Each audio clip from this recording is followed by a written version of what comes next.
По воле Всевышнего, значит, так суждено было вчера не сделать вес, но там, как сказать, чуть-чуть не то пошло, но хочу сказать, что это все от Всевышнего. И хочу сказать, альхамдулилля, все по воле Всевышнего.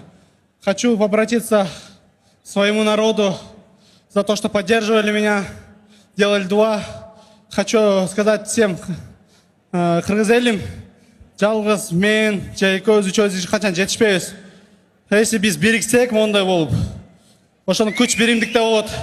Өзүбүздүн президентибизди Садыр Нуркожоевичти колдойлу, өзүбүздүн урматтуу Камчыбек Кыдыршаевичти колдойлу. Алга Кыргызстан өнүгүп өсө берсин.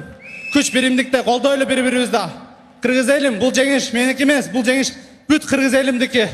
Если мы даже не получили пояс, но мы доказали, что кыргызских ребята, кыргыздын жигиттери №1 дүйнө жүзү. Алган Кыргызстан, алга кыргыз элим. Бул жеңиштер үчүн